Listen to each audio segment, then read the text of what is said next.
സംസ്ഥാന പട്ടികജാതി പട്ടിക ഗോത്രവർഗ കമ്മീഷൻ പരാതികൾ തീർപ്പാക്കുന്നതിനായുള്ള കാസർഗോഡ് ജില്ലയിലെ പരാതി പരിഹാര അദാലത്ത് കാസർഗോഡ് മുനിസിപ്പൽ കോൺഫറൻസ് ഹാളിൽ 2 ദിവസങ്ങളിലായി നടന്നു.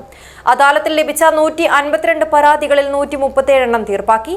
ഭൂരിഭാഗം പരാതികളിലും വ്യക്തമായ പരിഹാരം കാണുവാൻ ഉദ്യോഗസ്ഥരുടെ ഭാഗത്തുനിന്നും മികച്ച സഹകരണമാണുണ്ടായതെന്ന് കമ്മീഷൻ ചെയർപേഴ്സൺ ശേഖരൻ മിനിയോടൻ വാർത്താ സമ്മേളനത്തിൽ വിശദീകരിച്ചു.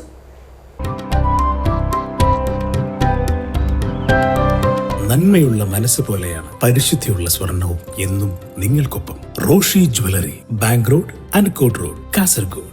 വീടിന് മുകളിൽ കൂടി KCB ഹൈടെൻഷൻ വയർ കടന്നു പോകുന്നതിനാൽ ജീവന് ഭീഷണിയുണ്ടെന്ന് കാണിച്ച് പൈവളികെ ആസാദ് നഗറിലെ കമല നൽകിയ പരാതിയുൾപ്പെടെയുള്ള നിരവധി പരാതികൾക്കാണ് അദാലത്തിൽ തീരുമാനമായത്.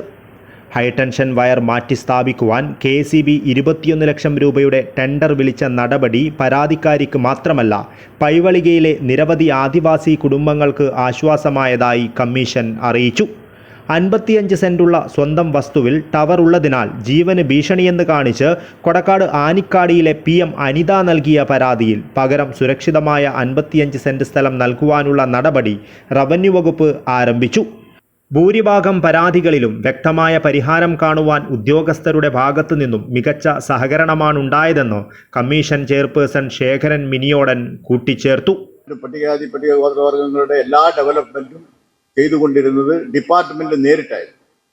ഇപ്പോൾ ഡിപ്പാർട്ട്മെന്റ് നേരിട്ടല്ലാതെ സാമ്പത്തികമായ പല പ്രശ്നങ്ങളും പരിഹരിച്ചു കൊടുക്കുന്നത് ഇപ്പം LSTD മുഖാന്തരമാണ്. ഇപ്പം അതിൽ ഭൂമി വാങ്ങുന്നത്, വീട് വെക്കുന്നത്, പിന്നെ കുഴൽ കിണർ കുഴിക്കുന്നത്, ഇങ്ങനെ പല പല പ്രശ്നങ്ങളും ഒക്കെ ഇപ്പോൾ LSTD ആണ് കൈകാര്യം ചെയ്തത്. അപ്പോൾ അവരുടെ കയ്യിൽ 37 പരാതികളുണ്ടായി. എഡ്യൂക്കേഷൻ ഡിപ്പാർട്ട്മെന്റിൽ സ്കൂളിന്റെ പ്രശ്നങ്ങൾ അത് ഇതൊക്കെയാണ്. അങ്ങനെ 2 സിവിൽ സപ്ലൈസ്, 2 ബാങ്ക്, 2 ബാങ്കിന്റെ, പിന്നെ മറ്റ് എല്ലാം കൂടിയിട്ട് ഒരു 4 കേസുകൾ.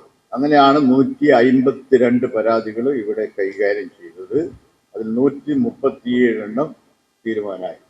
അദാലത്തിനോടനുബന്ധിച്ച് ജില്ലയിലെ ഉന്നതികൾ സന്ദർശിക്കുന്നതിന്റെ ഭാഗമായി മധൂർ പഞ്ചായത്തിലെ പുളിക്കൂർ കൊല്ലങ്കാന ഉന്നതികൾ കമ്മീഷൻ സന്ദർശിച്ചു. ചെങ്ങറ പുനരധിവാസ ഭൂമിയും കമ്മീഷൻ സന്ദർശിക്കും. News bureau, Kasaragod.